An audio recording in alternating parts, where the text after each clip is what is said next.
ओम साईं राम प्रिय साईं प्रेमी मित्रों, एक बार फिर से स्वागत है आपका आज के इस वीडियो में। शिरडी के साईं बाबा आध्यात्मिक रूप से एक जीवित संत, सद्गुरु और करुणामूर्ति है, जो हर भक्त को आत्मज्ञान और ईश्वर प्राप्ति के मार्ग पर प्रेरित करते हैं।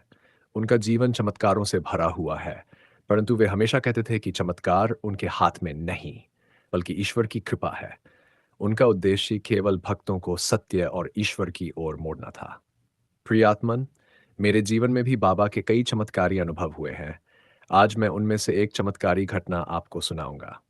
बचपन से ही, लगभग उम्र के 7 वर्ष की आयु से ही, मेरे मन में साईं बाबा के प्रति गहरा आकर्षण था।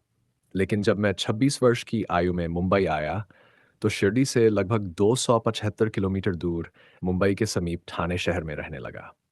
कुछ 2 वर्ष बाद अचानक एक रात लगभग 10 बजे गली में आवाज आई, चलो साईं बाबा का बुलावा आया है, जो जाना चाहे आ जाए। दरअसल हमारे गांव के कुछ लोग शिरडी जा रहे थे और उनकी गाड़ी में कुछ सीटें खाली थीं।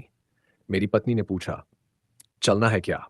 लेकिन मैंने मना कर दिया, क्योंकि अचानक बिना तैयारी के कैसे जाते, और उस समय पर्याप्त पैसे भी नहीं थे। बाद में गांव वालों ने पूछा, आप क्यों नहीं आए? जब मैंने उन्हें बताया कि रुपए नहीं थे, तो उन्होंने कहा, अरे आने जाने का भाड़ा तो लगने ही नहीं वाला था। इसके बाद मैं जीवन के संघर्षों में व्यस्त हो गया।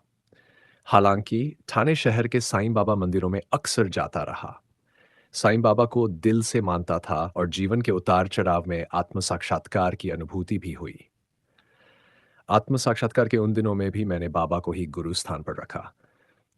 ऐसे ही एक बार जब मैं पास के साईं मंदिर गया, तो आरती के बाद थोड़ी देर मंदिर में बैठा रहा। अचानक मेरे दिल में विचार आया, 20 वर्ष हो गए मुझे मुंबई आए हुए, और अभी तक मैं शिरडी क्यों नहीं जा पाया। तभी मेरे मन में बाबा के वचन गूंज उठे, मेरे भक्त चाहे 7 समुद्र पार क्यों न हो, मैं उन्हें स्वयं बुलाता हूँ। मैं अपने भक्तों को बुलावा भेजता हूँ, और वे बड़े बदनसीब होते हैं जो बुलावा भेजने पर भी शिरडी नहीं आते। अब मेरे मन में वह पुराना वाकया याद आ गया कि बाबा ने 20 वर्ष पहले ही बुलावा भेजा था, पर मैं नहीं जा पाया था। मन ग्लानि और पश्चाताप से भर गया। उदास मन लिए मैं घर लौटा। हाथ पांव धोकर जैसे ही बैठा, उसी क्षण मेरे एक मित्र का फोन आया। चलो, बुलावा आया है। मैंने पूछा, कहाँ का बुलावा? उन्होंने कहा, साईं बाबा का बुलावा आया है। उन्होंने बताया कि उनकी बेटी की शादी कार्ड बाबा को देने जाना है, और आज ही 1 घंटे बाद निकलना है। बस फिर क्या था, हम दोनों एक ही बाइक से शिरडी के लिए रवाना हो गए। ये मेरी शिरडी की प्रथम यात्रा थी। इसके बाद तो प्रतिवर्ष 2 से 3 बार शिरडी जाना होता ही है। जब भी बाबा से मिलने की इच्छा होती है, मैं बाबा से प्रार्थना करता हूँ, बुला लो बाबा।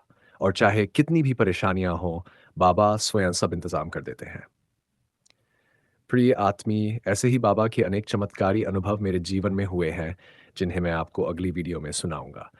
आपको भी यदि बाबा की कोई अनुभूति या चमत्कार का अनुभव हुआ हो, तो कृपया हमें बताइए। कमेंट में ओम साइन राम अवश्य लिखें। तो मिलते हैं अगली वीडियो में, एक और ज्ञानवर्धक और दिलचस्प विषय के साथ। तब तक आप खुश रहें, भक्ति में लीन रहें। आप साईं बाबा की तरफ एक कदम बढ़ाए, बाबा आपकी ओर 1000 कदम बढ़ाएंगे। धन्यवाद। ओम साईं राम।